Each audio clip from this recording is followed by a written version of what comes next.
Hi, my name is Linsdau. I'm a polar explorer and professional traveler. Today we're at the Chimney Rock National Historic Site. Just behind me here, right there, is Chimney Rock. This is the first major landmark, shall we say, as people moved from the east to the west in the 1500s. This is the first major landmark that they were looking for. Let's check this out. I'm going to take you inside of the visitor center, show you what it's like, and show you why you might want to visit.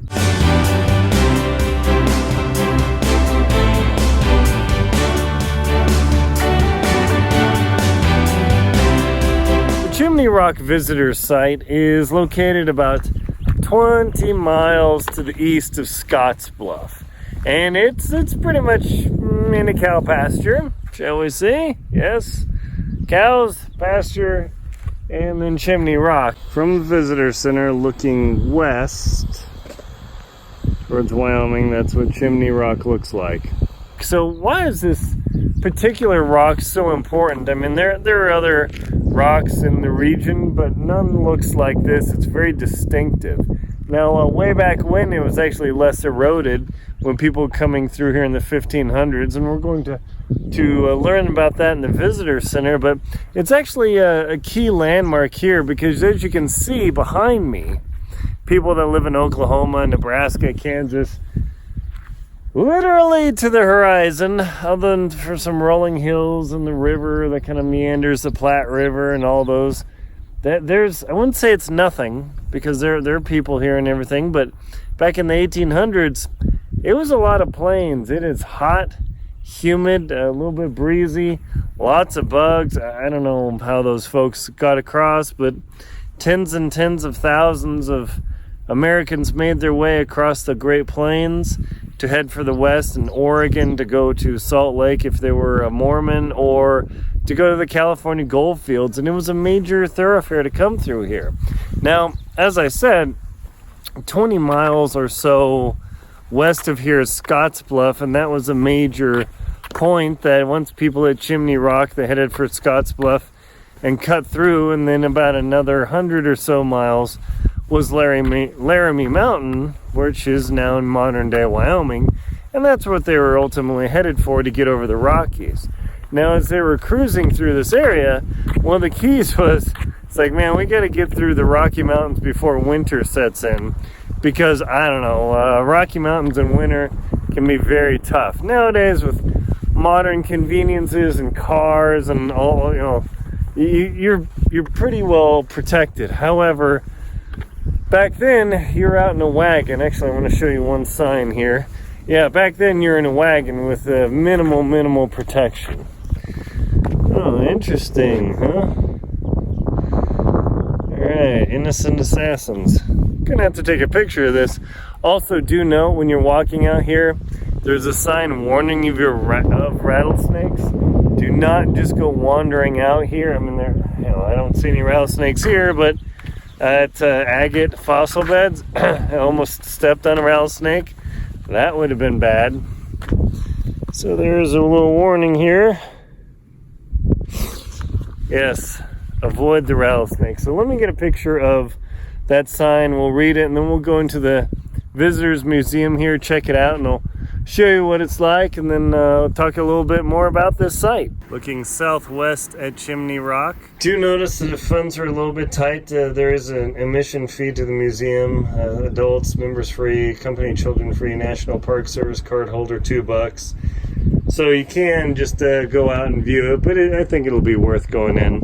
You will pay your entrance fee right there with the ladies, and then you can come in and check out the timeline of this area, learn a little bit about it.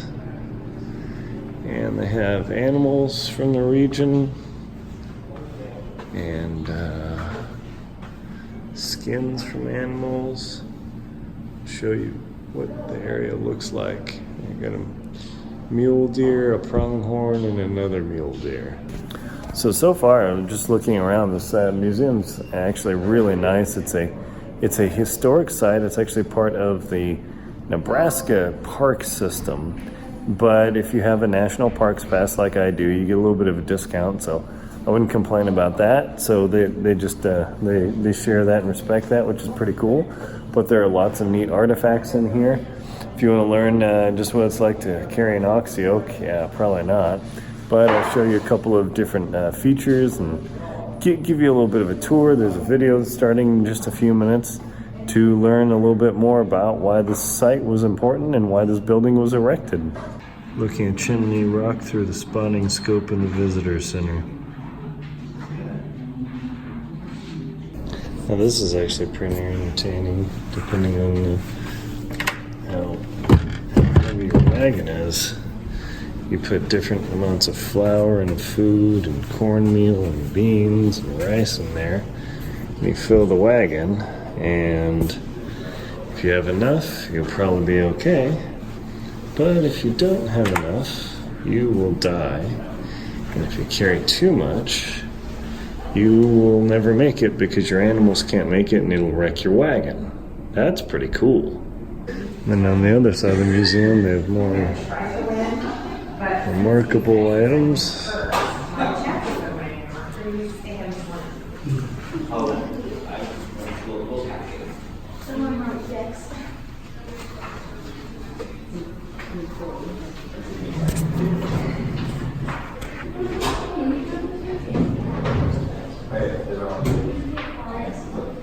Interesting. Well, apparently the chimney had a very different name at one time.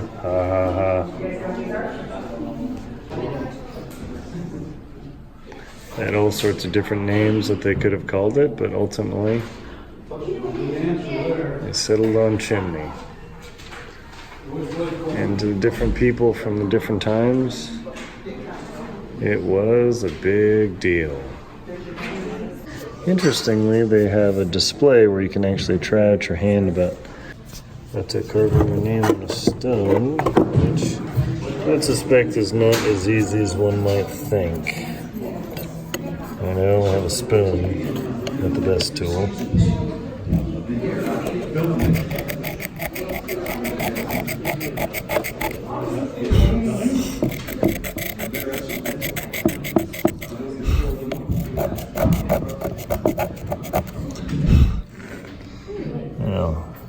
It's right there. A little sketchy.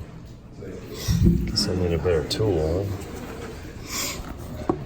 Let's see.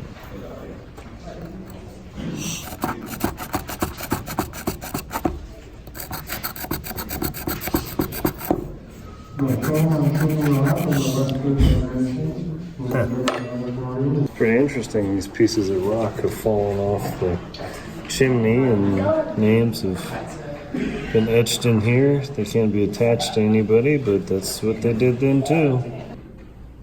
And you can see, Jim Bridger, in his older years, one of the famous people who came through here.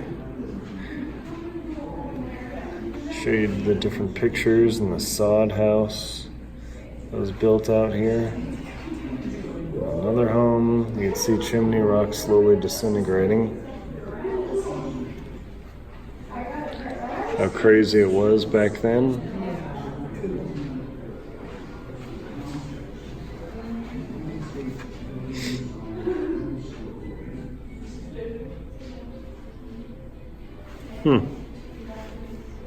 Interesting. Lightning strikes. Artillery practice and aircraft. And if you don't want to stop at the visitor center, but you still want to stop in something, the Settlers Trading Post is right down the road. The visitor center is about 1 mile that way, but if you don't want to see it, I mean, clearly you can see Chimney Rock pop in here. I just had some caramel ice cream. Yum! Oh, so good. The nice owner, we chit-chatted for a while. You know, American flag up here. Boy, can't go wrong with this. Either way, whether you do the visitor center, this, or go to the visitor center, then have ice cream and have a lot of fun. Either way, it's a good place to be. So visiting Chimney Rock and the visitor center is definitely worth it, simply because of the sheer magnitude of the number of people who once passed by here, the number of people who tragically perished, and all the stories are all piled up in this visitor center. They have all sorts of books and memorabilia and maps. I just purchased a map of all the historic trails in the United States, but the Oregon Trail, the Mormon, the California, the Lewis and Clark. It's really pretty fascinating. So if you are in the region, it's definitely worth popping in here. The museum's very inexpensive, so hopefully it won't break the budget too much. It's certainly cheaper than a cup of coffee nowadays.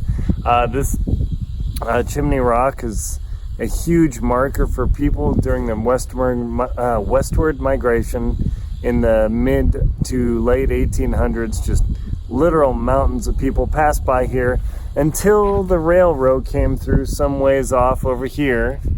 And once the railroad came through and connected at Promontory Point in Utah, that was it. I mean, why would you use a wagon train that would take you a month to months to get across the U.S.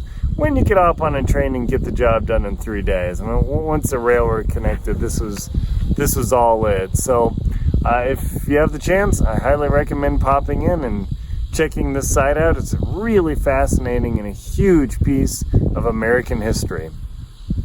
My name is Aaron Linsdau. I'm a polar explorer and professional traveler. Thank you very much for watching.